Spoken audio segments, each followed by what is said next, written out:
Welcome to the Martinsburg-Berkeley County Public Library's discussion of financial literacy. We're joined right now by Leslie C. She is the Vice President of Enrollment at Blue Ridge Community and Technical College, and I'm Rob Mario.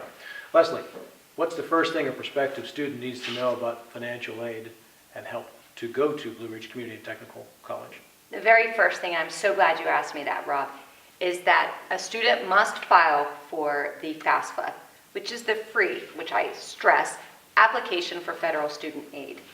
And I stress free because so many times people get caught up in scams of going online and filling out a FAFSA that they think is the correct one and they pay for it. And it is absolutely free. It's from the federal government. It starts with that because a lot of state programs and a lot of scholarships also use the information to make determinations. With federal student aid, you can have loans or grants. With grants, that is money you do not have to pay back. And with student loans, there are a couple different types. But by and large, you do not have to pay those back until you have left your institution. Where do you get this form, this FAFSA form? You can get it online through the government, and it is fasfa.ed.gov.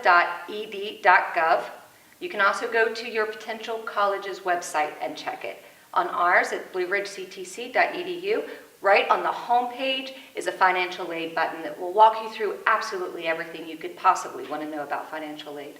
Okay, so if I remember from my days filling out forms for financial aid years ago, they were pretty complex and they took a lot of time and they're very detailed.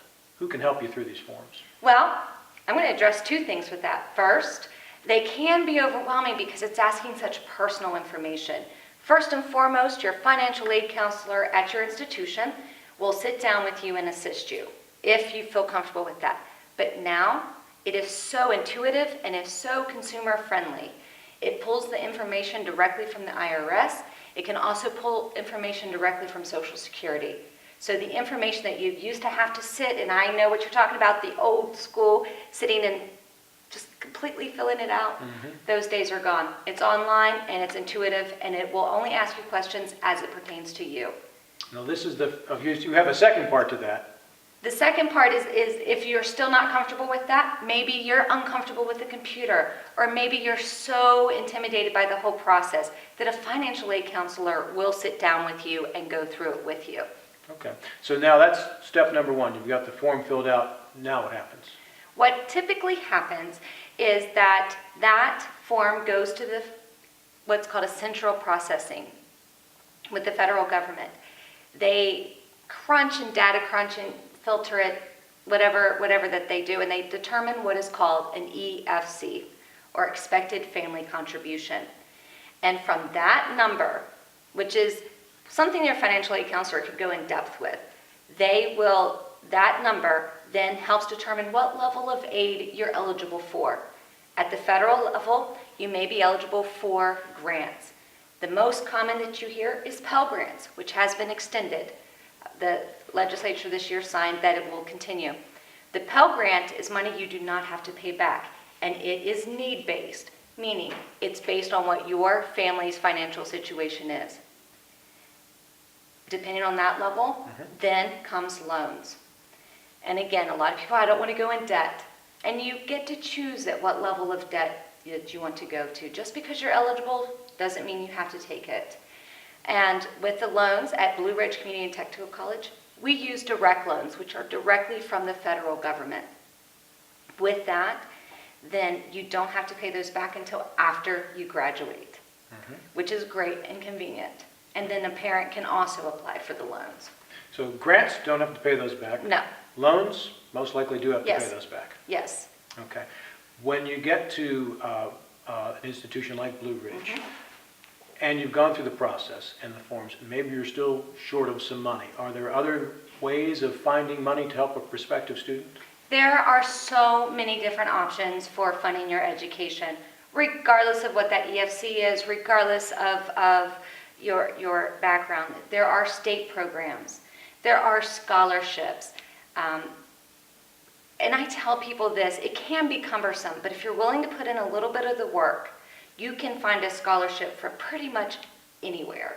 From Coca-Cola, Life is Good has a scholarship that you can apply for. So private industry to public industries. One of the places that I direct people to is the College Foundation of West Virginia, CFWV. That is a fantastic organization to where you can look at all types of scholarships, do a common application for all the institutions in West Virginia, and you can compare the different institutions. And if you're not sure what you want to do, it has a whole career option to where you can explore what it is that you want to do. If you have won some scholarships as a student, maybe from local service organizations, will that affect your student aid awards? That's a really dependent question. And I always suggest that we utilize scholarships and grants to their fullest before considering any other package. What else can you tell us about financial resources available to attend an institution of higher learning?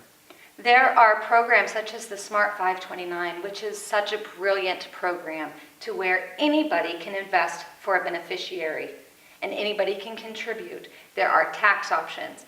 So if you are a recent parent and you're thinking of what can I do for this child, prepare them for college and start a program.